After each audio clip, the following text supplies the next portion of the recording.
क्या आप भी आज 2026 के इस सबसे बड़े और चमकीले मायाजाल में फंस गए हैं, जहां एक छोटी सी सफलता मिलते ही मनुष्य का पैर जमीन छोड़ देता है। आज का युवा जैसे ही अपने किसी एक प्रयास में सफल होता है, जैसे ही उसके काम को थोड़ी पहचान मिलती है, उसके भीतर एक बहुत ही सूक्ष्म और जहरीला बदलाव आने लगता है। इसे कहते हैं सफलता का अहंकार। आप कल तक जिसके साथ बैठकर रणनीति बना रहे थे, आज उसे ही छोटा समझने लगते हैं।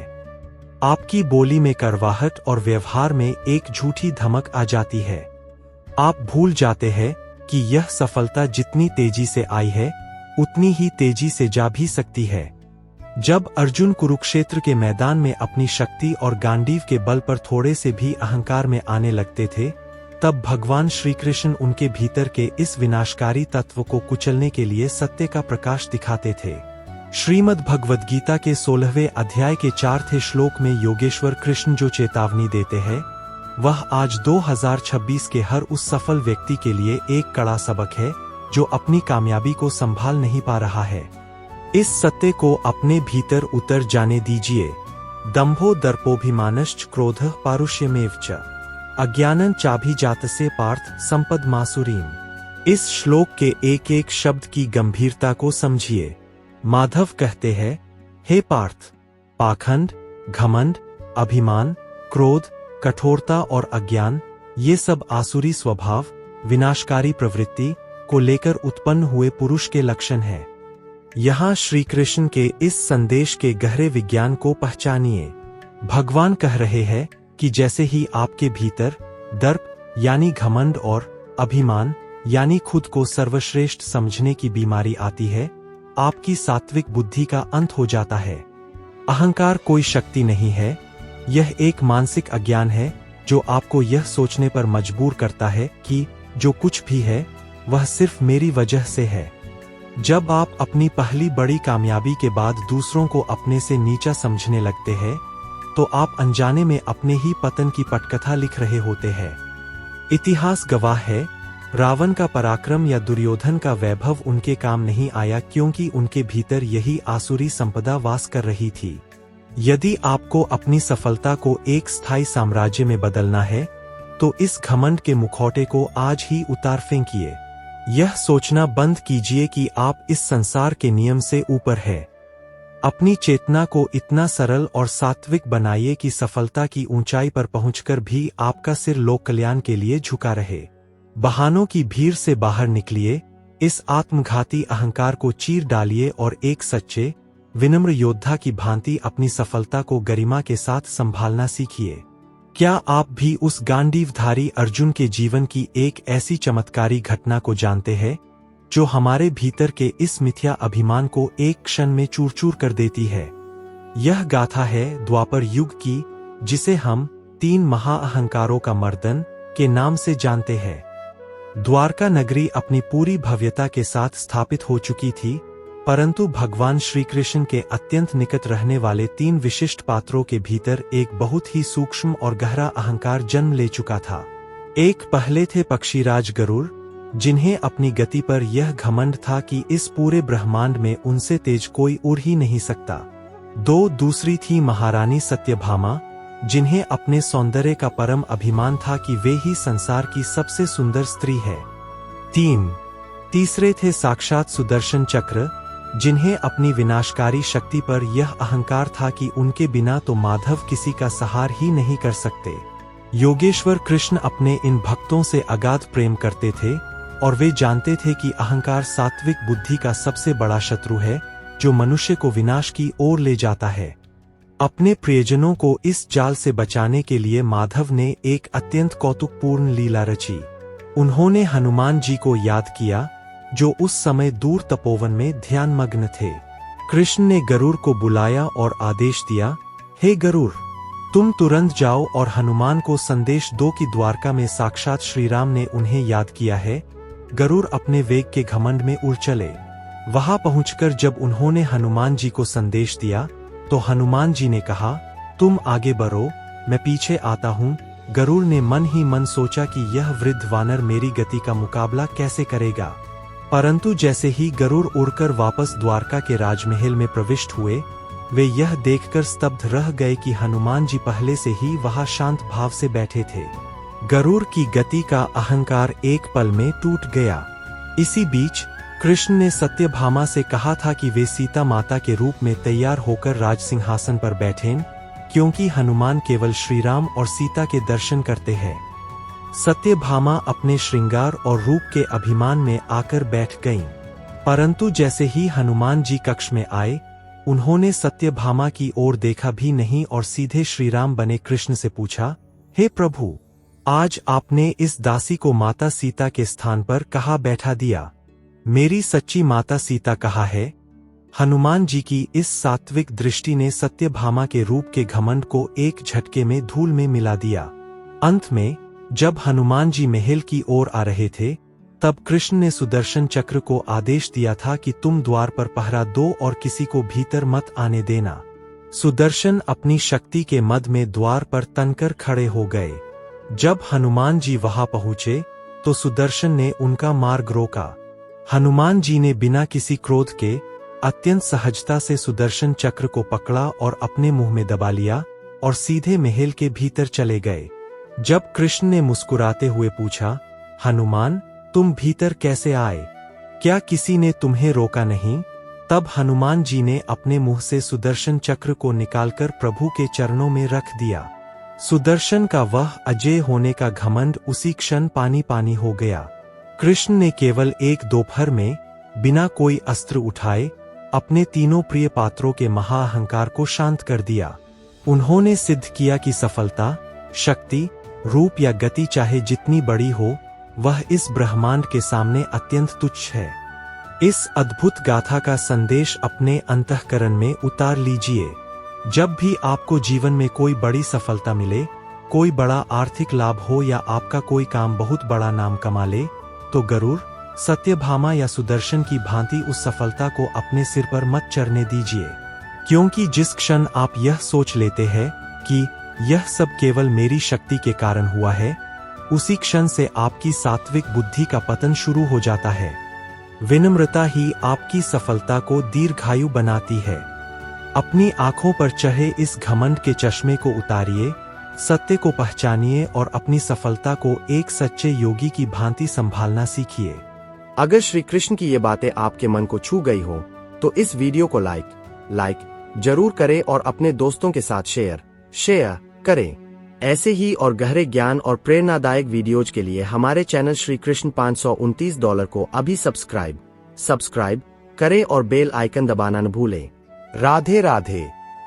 अब हम उस परम ज्ञान और रणनीतिक धरातल पर आ चुके हैं, जहां आपकी आंखों के सामने से इस झूठे अहंकार का सारा कोहरा हमेशा के लिए छंट जाएगा।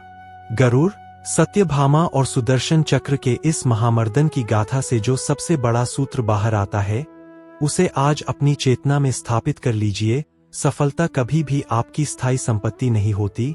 यह केवल कुछ समय के लिए आपको मिलने वाला एक उपहार है और इसकी कीमत आपको हर दिन अपनी विनम्रता और पुरुषार्थ से चुकानी पड़ती है। इस बात के गहरे विज्ञान और अंतर को समझिए। जब आप आज के कुरुक्षेत्र में खड़े होकर अपनी किसी छोटी सी विजय के मद में चूर हो जाते हैं, तो आप अनजाने में अपने पतन को आमंत्रण दे रहे होते हैं। आइए देखते हैं कि एक अहंकारी मन और एक सात्विक, विनम्र बुद्धि में क्या मौलिक भेद है। 1. कर्तृत्व का झूठा भ्रम और पतन का द्वार। जब कोई मनुष्य या कोई उद्यमी अपनी पहली सफलता के बाद यह सोचने लगता है कि इस पूरी विजय का एकमात्र निर्माता मैं ही हूं, तो वह एक बहुत बड़े अज्ञान के जाल में फंस जाता है। वह भूल जाता है कि उसकी इस सफलता के पीछे कितने अदृश्य हाथ, उसकी टीम की मेहनत, परिवार का आशीर्वाद और समय का चक्र शामिल था। जैसे ही आपके भीतर यह मैं और मेरा का भाव आता है, आपकी सीखने की क्षमता समाप्त हो जाती है। आप दूसरों की सलाह सुनना बंद कर देते हैं, अपने करीबियों को खुद से छोटा समझने लगते हैं और परिणाम क्या होता है? दुर्योधन की तरह आपकी बुद्धि भ्रष्ट हो जाती है और आप सीधे विनाश की ओर कदम बढ़ा देते हैं। 2. सात्विक विनम्रता और साम्राज्य की दीर्घायु। इसके विपरीत एक सच्चे और महान लीडर की शक्ति इस बात में होती है कि सफलता की सबसे ऊंची चोटी पर पहुंचकर भी उसका मन उतना ही शांत और जमीन से जुड़ा रहता है। सात्विक ज्ञान का नियम यही है कि जब आपको कोई बड़ी कामयाबी मिले तो अपनी लाठी को और झुका लीजिए। भगवान श्री कृष्ण ने यही सिखाया। वे चाहते तो द्वारका के राजा बनकर अपने वैभव का प्रदर्शन कर सकते थे, लेकिन उन्होंने हनुमान जी के सामने अपने प्रिय पात्रों का घमंड तोड़कर उन्हें आत्मघाती अंत से बचा लिया। वे जानते थे कि विनम्रता ही वह कवच है जो आपकी सफलता को स्थायी और अमर बनाती है। 3. सफलता का वास्तविक मूल्यांकन। सृष्टि का यह नियम बिल्कुल साफ है। आज जो आपके पास है वह कल किसी और के पास था और परसों किसी तीसरे के पास चला जाएगा। इसलिए इस क्षणिक चमक को देखकर अपने भीतर के सात्विक स्वभाव को मत खोने दीजिए। अपनी ऊर्जा को इस झूठे प्रदर्शन और बड़पन की भूख में नष्ट मत कीजिए। अपने भीतर के उस खोखले दर्प को विसर्जित कीजिए जो आपको दूसरों का अपमान करना सिखाता है। कृष्ण की इस लीला को याद रखिए और जब भी सफलता का वेग बहे, अपने भीतर के हनुमान को जगाकर शांत हो जाइए। क्योंकि जो योद्धा ऊंचाई पर जाकर भी झुकना जानता है, यह ब्रह्मांड उसी के साम्राज्य को युगों युगों तक सुरक्षित रखता है। अब सीधे प्रहार करते हैं 2026 के उस सबसे बड़े मानसिक मायाजाल पर जिसने आज के हर पुरुषार्थी और कर्मठ युवा को अपने शिकंजे में जकड़ रखा है। आप दिन में 14 से 14 घंटे अपने काम पर पसीना बहाते हैं, अपने कौशल को निखारने के लिए रातों की नींद खराब करते हैं और पूरी निष्ठा के साथ अपने व्यापार या विजन की एक एक ईंट जोड़ रहे होते हैं। परंतु जैसे ही आप थककर अपने फोन की स्क्रीन खोलते हैं, आपके सामने दूसरों की सफलता का एक कृत्रिम प्रदर्शन आ जाता है। 20 वर्ष की उम्र में करोड़पति कैसे बने, इस कम उम्र के लड़के ने अपनी पहली लग्जरी कार खरीदी। उस एक पल में आपकी 14 घंटे की वह अचल मेहनत और तपस्या धरी की धरी रह जाती है। आपका मन एक गहरे अवसाद और आत्मसंदेह से घिर जाता है कि मैं इतनी जान लगा रहा हूं, फिर भी मैं दूसरों से कितना पीछे हूं। शायद मुझ में ही कोई कमी है। आप दूसरों के जीवन की केवल उस चमकीली परत को देख रहे हैं और उसकी तुलना अपने जीवन के असली संघर्ष से कर रहे हैं। आप नहीं जानते कि उस चमक के पीछे का सच क्या है, क्या वह वैभव वास्तविक है भी या नहीं। परंतु आपका भ्रमित मन उस झूठे प्रदर्शन को सच मानकर आपके वास्तविक पुरुषार्थ को एक झटके में असफल घोषित कर देता है। इस आधुनिक कुरुक्षेत्र में खड़े होकर इस परम नियम को अपनी चेतना में स्थापित कर लीजिए। कोई भी बड़ा साम्राज्य या लेगेसी रातों रात खड़ी नहीं होती। जो महल बिना मजबूत जड़ों के एक दिन में खड़े दिखाई देते हैं, वे हवा के एक ही झटके में ताश के पत्तों की भांति ढह भी जाते हैं। भगवान श्री कृष्ण ने कभी भी अर्जुन को कोई जादुई शॉर्टकट नहीं सिखाया। अर्जुन ने गांडीव की कला सीखने के लिए और दिव्यास्त्रों को अर्जित करने के लिए वर्षों तक एकांत में रहकर घोर तपस्या की थी। तब जाकर वे इस योग्य बने थे कि कुरुक्षेत्र के मैदान में उनका सामना कोई न कर सके। आज 2026 में यदि आप अपने काम पर, अपनी कला पर पूरी ईमानदारी से दिन रात घिस रहे हैं, तो आप कोई साधारण व्यक्ति नहीं है। आप एक वास्तविक और शक्तिशाली निर्माता है जो एक गहरे और स्थायी साम्राज्य की जड़ें मजबूत कर रहा है। स्क्रीन पर दिखने वाले उन नकली चेहरों और क्षणिक प्रवृत्तियों से प्रभावित होकर अपनी सात्विक ऊर्जा को कम मत होने दीजिए। दूसरों की नकली गति देखकर अपने वास्तविक पथ को मत बदलिए। आपकी लड़ाई इस आभासी दुनिया की खोखली भीड़ से नहीं है, आपकी लड़ाई आपके स्वयं के कल के रूप से है। अपने पुरुषार्थ पर अटूट विश्वास रखिए, क्योंकि जब जड़ें पाताल तक गहरी होती है, तभी एक ऐसा विशाल वृक्ष खड़ा होता है जिसे समय का कोई भी तूफान हिला नहीं पाता। इस आभासी तुलना के जहर को आज ही थूकिए और अपने गांडीव को और कसकर थाम लीजिए। दोस्तों, अगर आपको ये वीडियो पसंद आ रही है तो इसे लाइक करें और हमारे चैनल श्री कृष्ण $529 का हिस्सा बनने के लिए सब्सक्राइब बटन जरूर दबाएं। आपका एक सब्सक्राइब हमें और भी अच्छा कंटेंट बनाने की हिम्मत देता है। अब हम उस परम मोड़ पर पहुंच चुके हैं जहां आपके इस पूरे विजन को एक दिव्य और सात्विक विस्तार मिलने वाला है। हमने समझा कि कैसे भगवान श्री कृष्ण ने गरुड़, सत्यभामा और सुदर्शन चक्र के महाअहंकार को एक ही दोपहर में शांत करके उन्हें आत्मघाती अंत से बचा लिया था। हमने यह भी देखा कि कैसे आज 2026 के इस दौर में दूसरों की नकली चमक देखकर अपने वास्तविक पुरुषार्थ पर संशय करना सात्विक बुद्धि का लक्षण नहीं है। परंतु जब आप सफलता के सर्वोच्च शिखर पर पहुंचते हैं, जब आपका कोई वीडियो मील का पत्थर छूता है, जब आपके व्यापार का राजस्व अचानक बहुत बड़ा उछाल मारता है, या आप कोई लग्जरी गाड़ी खरीदते हैं, तो उस समय एक सच्चे लीडर की मानसिक स्थिति कैसी होनी चाहिए? वह इस अंधी दौर में खुद को अहंकार के दलदल में गिरने से कैसे बचाएगा? इस परम संशय का उत्तर योगेश्वर कृष्ण ने श्रीमद् भगवद गीता के 12वें अध्याय के 15वें श्लोक में दिया है। यह श्लोक आपको सफलता की ऊंचाइयों के बीच भी शांत, अचल और जमीन से जुड़े रहने की वो दिव्य दृष्टि देगा जिसे सात्विक स्वभाव कहा जाता है। ध्यान से सुनिए इस महामंत्र को। यस्मान्नोद्विजते लोको लोकान्नोद्विजते च यः हर्षामर्षभ्योद्वेगैर्मुक्तो यः स मे प्रियः। इस श्लोक के गहरे और रणनीतिक विज्ञान को अपने भीतर उतर जाने दीजिए। माधव कहते हैं, जिससे कोई भी जीव उद्वेग, अशांति या दुख को प्राप्त नहीं होता और जो स्वयं भी किसी जीव से उद्वेगित नहीं होता तथा जो हर्ष, अमर्ष, दूसरों की उन्नति पर जलन, भय और उद्वेग आदि से पूरी तरह मुक्त है, वह भक्त मुझे अत्यंत प्रिय है। आइए इस परम सत्य के स्तंभों को सीधे आपके जीवन और आज के आधुनिक कुरुक्षेत्र की रणनीति से जोड़ते हैं। 1. सफलता के, हर्ष और विफलता के भय से मुक्ति। कृष्ण कहते हैं कि एक सात्विक लीडर वह है जो बड़ी से बड़ी सफलता मिलने पर भी हर्ष यानी घमंड के उन्माद में अंधा नहीं होता और नहीं कोई नुकसान होने पर भय या डिप्रेशन के दलदल में डूबता है। जब आपका मन इस सात्विक ज्ञान में स्थित होता है, तो बाजार का कोई भी उतार चढ़ाव या अचानक मिली कोई बड़ी कामयाबी आपकी आंतरिक शांति को भंग नहीं कर सकती। आप हर स्थिति में अचल रहते हैं। 2. लोकान्नोद्विजते, दूसरों के प्रति अचल सम्मान और विनम्रता। दूसरा चरण यह है कि सफलता मिलने के बाद आपके व्यवहार से आपकी टीम, आपके परिवार या आपके आसपास के लोगों को कभी यह महसूस नहीं होना चाहिए कि वे आपसे छोटे हैं या आप उनका अपमान कर रहे हैं।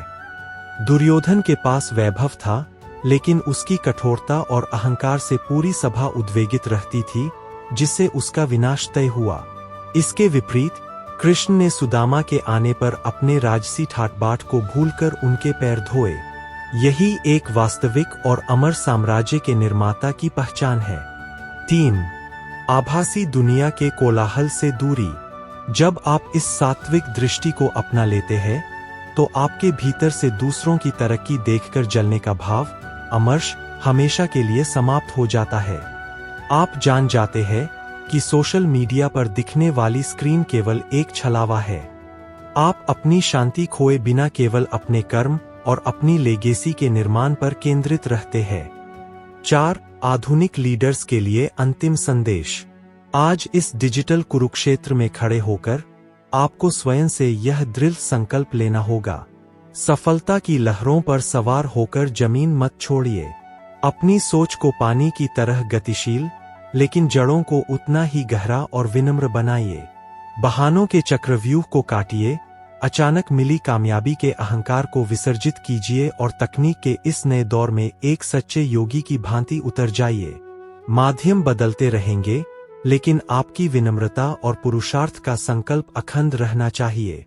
अपनी सात्विक बुद्धि को जागृत कीजिए, समय की गति से आगे निकलिए और अपनी नई द्वारका का निर्माण कीजिए। क्या आप अपने इस झूठे घमंड को छोड़कर इस तीव्र विकास की महाअग्नि में एक वास्तविक और विनम्र विजेता बनकर उभरने के लिए तैयार है? अब समय आ गया है इस परम ज्ञान को केवल एक पटकथा या विचार न रहने देकर इसे अपने वास्तविक जीवन की रणनीति में बदलने का।